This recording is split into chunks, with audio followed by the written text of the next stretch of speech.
And you can go through the roster and name kids that have been out for, days, weeks, months. It's 6 months of rehab, and then it's a year of watching out, making sure nothing bad happens.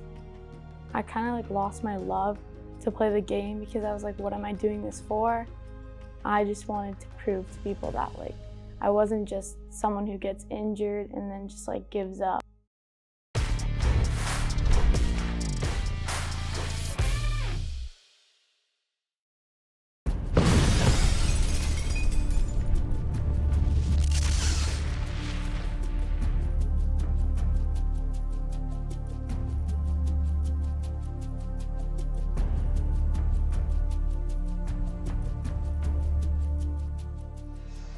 Another goal for the Burlington Barracudas. This one is Leah McQueen. And late in the game, just over 5 minutes now, the Barracudas take a 5-2 lead. Well, it started in London. We had a game, and I just remember I knew I was being lazy that game, and that's what always happens when I get injured. And I was I remember saying to my mom before the game, and I was like, it's so lucky that I've never had a big injury that's taken me out a while. So the far corner cycled there by the Devilettes. Greco trying to muscle her opponent off the puck. Lengel there as well, and it glides out through the high slot, stolen away by Serniuk. Trying to carry it out through center. She's tied up, goes into the boards, and the puck squirts out. And it seems to be, that's Hayden Serniuk crying out in pain, and some deep concern now for the health of Serniuk in front of the Barracudas bench. It wasn't really specific. It was kind of awkward. I was just turning, and then I fell, and then a girl fell on me in my knee, and then I just remember hearing kind of crack, and then it was right from there it was screaming pain, and I was just not good. Yeah, I was recording the game as I normally did. I videotaped a lot of the games last year. So I just shut things down. As a concerned parent, obviously I went down to see what was going on, knowing that, she was obviously in a lot of pain. So yeah, I was the trainer on the bench, and I saw her come around in front of me. The two girls fell into the boards. I heard a clunk. So I was hoping it wasn't Hayden, but it was Hayden. So when she had that look on her face, and she was in great pain, I knew something had happened. So basically, in the beginning, I first initially got it assessed, and my physio told me oh, it's just MCLs, tear, slight tear. We don't think it's anything too serious when they did the test, where they tested like that. And I was okay, then that's good. So we did some physio, and she said around 4 weeks I should be practicing, maybe playing. I'd been doing practices a couple times, but I noticed it wasn't really getting better she'd told me. She told me 3 weeks should be good if everything's right, but I still want you to get an MRI. Well, that's what we think it is. We don't think it's a torn ACL. So I was okay, that sounds good to me. I'll just do everything that they're telling me to, and then I'll be back on the ice. So then I play my first game back, which was sadly my last game of the season. I came back, and I was it's feeling weird. I wasn't the same player. I was really slow. I wasn't making the same turns and everything. I didn't feel fast. So then I told my mom, and I was there's something wrong with it. I don't think that it's back to normal. I thought the way she was moving, the way she was hesitating, the way she was just not 100% on that. I thought for sure something else, a tear, was happening. My mom booked an MRI for me, and it was supposed to be booked for April, but then we got locked down. So I didn't get to have my MRI done. So this whole summer goes by, I've just been running every single day, kind of a hobby I kind of took up.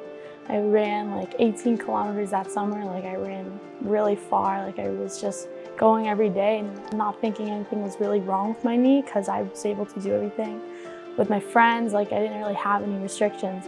And then one day I was hanging out with my friends in the summer and I just jerked it one way and I just felt it give out on me. And I was laying on the ground like kind of hysterically laughing because it was like hurting, kind of like when you hit your funny bone.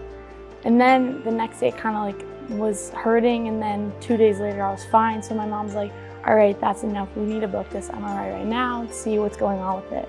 So I think it was July, I think, that I finally got the MRI. And then I got the news from my dad, and I just remember it was like the most sad thing.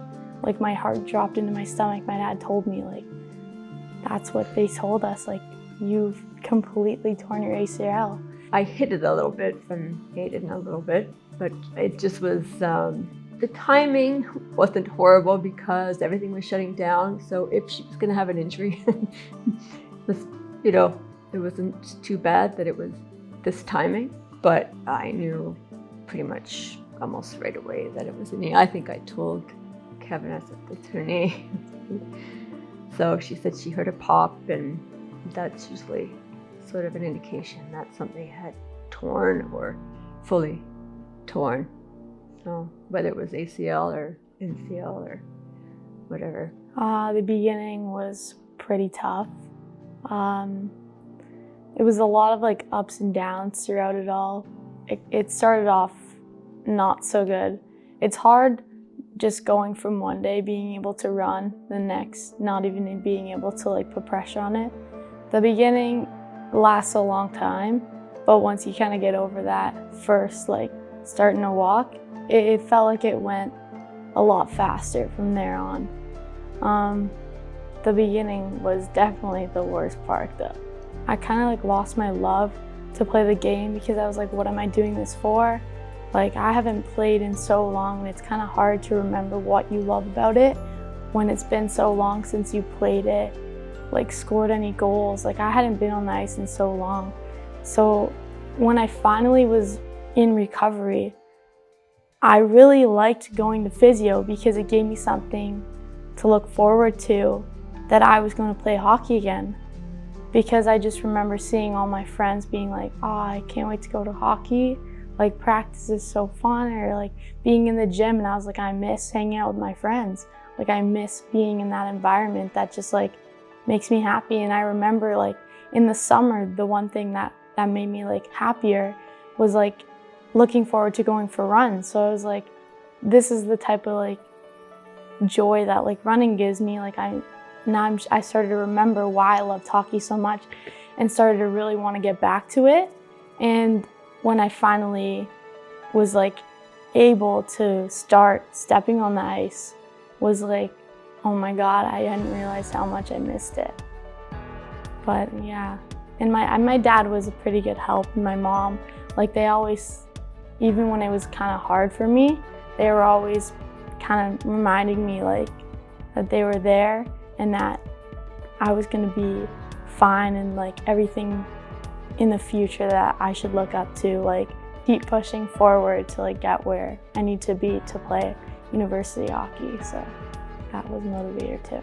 I think a big part of what we've tried to do is just allow her to explore this time to recover the way she needs to.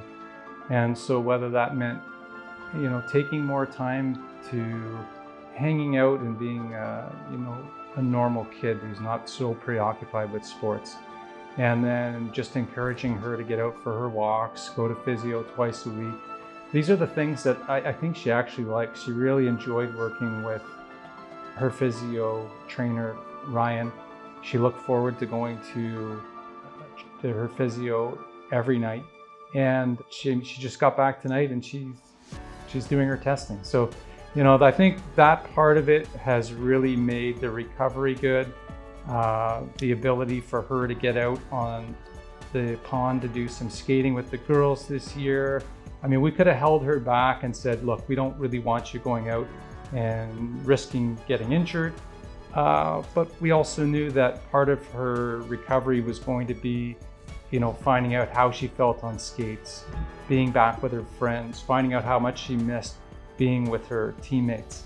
So all of those little things, I think, have really just helped her to find her way and to get better. So, and yeah, she's a lot better, and we're really happy for her. She's a little gung-ho with it.